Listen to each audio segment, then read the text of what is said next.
Hey everyone, thanks for tuning in. This video might be a little longer than previous videos because we got a lot of information to cover, starting with some key upcoming dates to keep an eye on. My opinion on the market has changed slightly, so we're going to go over that.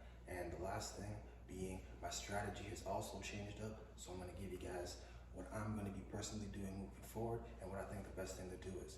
So on March 8th is the first date to keep an eye on, and that is one of the things coming out on March 8th, because there's actually two things coming out on March 8th. So the first thing coming out on March 8th is the JOLTS report. And what we want to keep an eye on with that is the amount of job openings that are out. And what that tells us is the amount of companies and employers, amount of ads they have out looking for people.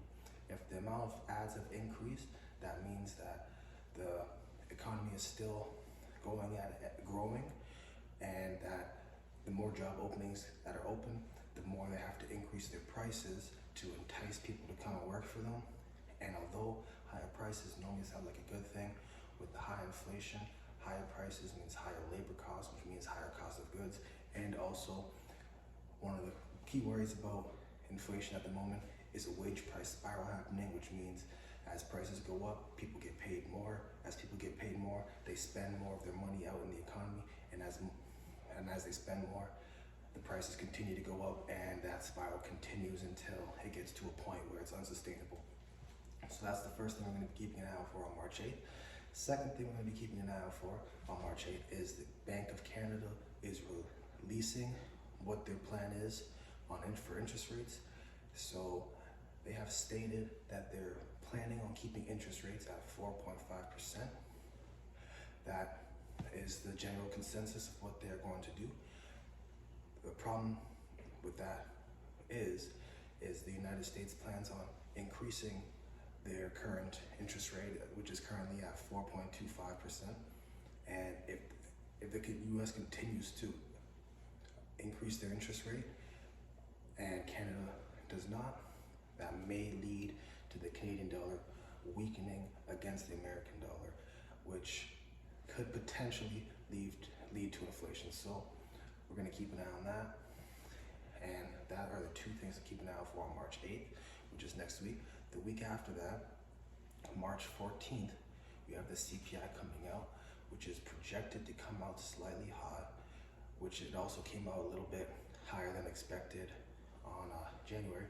So for the January numbers, so if it also comes out higher than expected for these February numbers, you can expect the markets to react very negatively to that, because there's going to be extreme fear that inflation is not in fact under control, and that the central banks will have to do more to fight inflation, leading us into a recession, which nobody wants, or potentially the wage price spiral, which I mentioned earlier.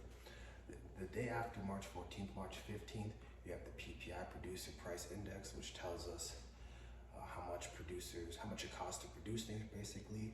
And if that continues to go up, that means that inflation may continue to go up, or if it doesn't go up, that'll mean that companies' margins will be squeezed even more, which will mean they earn less money, which means earnings per share will go down, which means stock prices go down. So that'll be another key date to keep an eye on. And the last key date to keep an eye on that I'm going to tell you guys in this video is March 22nd. That is the U.S. FOMC meeting, when the U.S. plans on telling us the interest rate hikes that they plan on doing moving forward. And something to keep in mind is if the two previous dates come in hot, which would be the JOLTS report and the March 14th CPI report, this Consumer Price Index, if those two reports come out high, people will be quite concerned to whether or not they might choose to do a 50-point basis hike, which would kind of give the opinion that potentially they don't have the inflation under control like they thought they did, considering that they have suggested that they're going to do 25-point basis hikes moving forward. So that would be another key thing to keep in mind. Now, unfortunately, my opinion on the market is not very good. I believe that prices have gotten to a point now that disinflation is no longer an option, and the only way that we can achieve inflation to get to a reasonable level is by deflation. Now, the difference between that being disinflation is when prices are still going up, just at a lower level than before. So say inflation is at 5% 1 month, next month is at 4%, the month after that it's at 3.5%, and it continues to go down until wages and inflation kind of balance out and everything gets back to normal. Deflation being that prices are at 5% year over year, and then the next month, the next year, or the next month, it goes down to negative inflation from the previous year, which leads to negative GDP. And that's the definition of a recession is it used to be 2 consecutive quarters of negative GDP growth.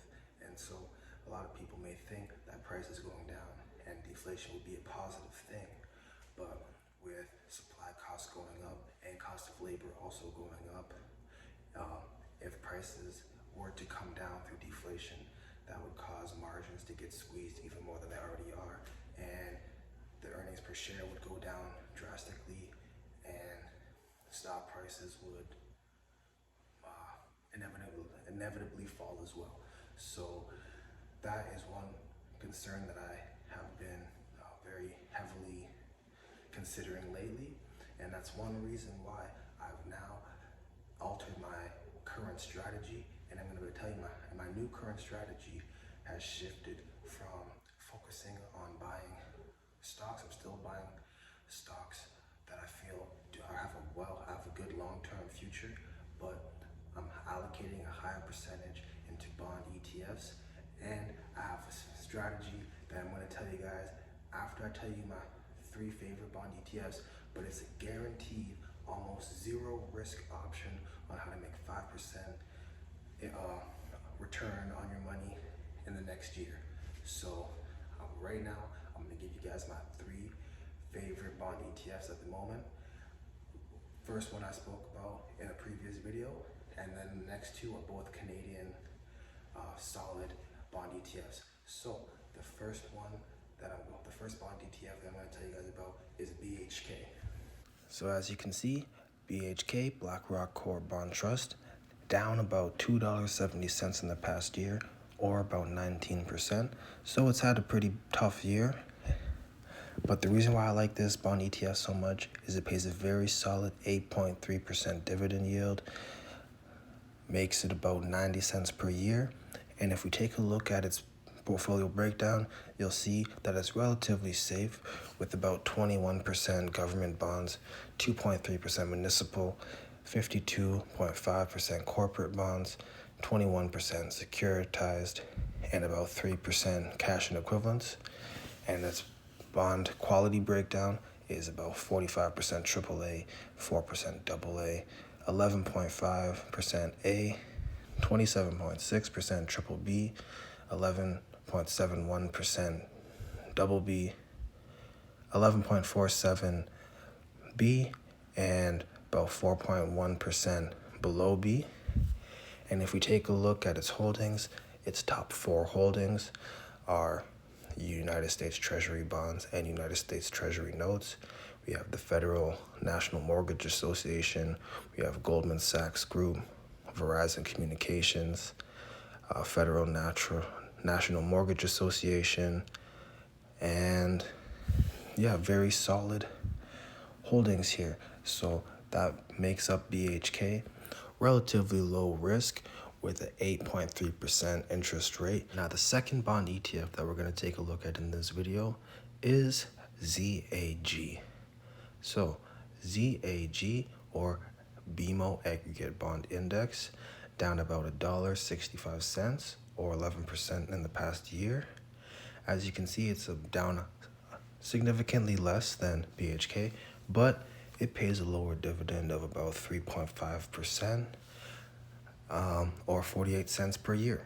So you are getting less of a return, but it is a safer bond ETF. If we do take a look at it, you can see here it's about 62.5% government bonds, 37% corporate bonds. So you do have over 99% of the bonds in this portfolio being above BBB or above. You have about 38% AAA, 36% AA, 14% A, and about 11% BBB. So a very solid risk-free portfolio.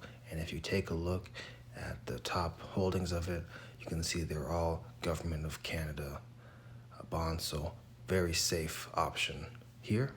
And then last, and personally my favorite of Canadian bond ETFs, you have BMO Long Federal Bond Index, ZFL, currently down about 21.5% or $3.65. Despite that though, it's still one of my favorite Canadian bond ETFs because it pays a respectable 3.74% interest rate or 50 cents every year. And if we take a look, it's about 99% government bonds and over 99.7% AAA. So overall, this bond ETF is very heavy on Canadian government bonds. And if we take a look at its top holdings, you can see the majority of the portfolio is allocated to Government of Canada bonds. So those are my current top 3 bond ETFs to take a look at. If you want high yield, BHK is my suggestion.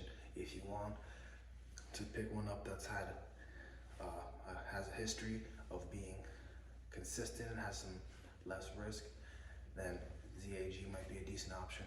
And if you want one that is focused on Canadian government bonds, and is more long-term focused, then ZFL might be an option for you. And now earlier in the video, I mentioned that there's almost zero risk way over the next year to earn a 5% return on your money, and that is by getting a GIC with EQ Bank. They're currently offering a 5% rate over the next year on GICs for a 1-year term. Now, it may change, so if you do not sign up in the next month or 2 months, it may go up, may go down. Depends on what's happening with the market. But if you go on today and you sign up for a 1-year GIC with EQ Bank, they're currently offering a 5% interest rate. And they are a pretty respectable bank. At the very least, you'll get your money back and 5%, unless something extremely extreme happens. So those are my tips for the week and some dates to keep a look at. If you guys enjoyed the video, like and subscribe. If you're interested in getting a GIC with EQ Bank, or even just getting that 2.5% interest rate that they offer on all money that you have in the account, like I did mention in my first Which Bank is the Best in Canada video, I have a link to join EQ Bank in the description. Very easy process, can get signed up within a day. And have a good one. Thank you, everybody.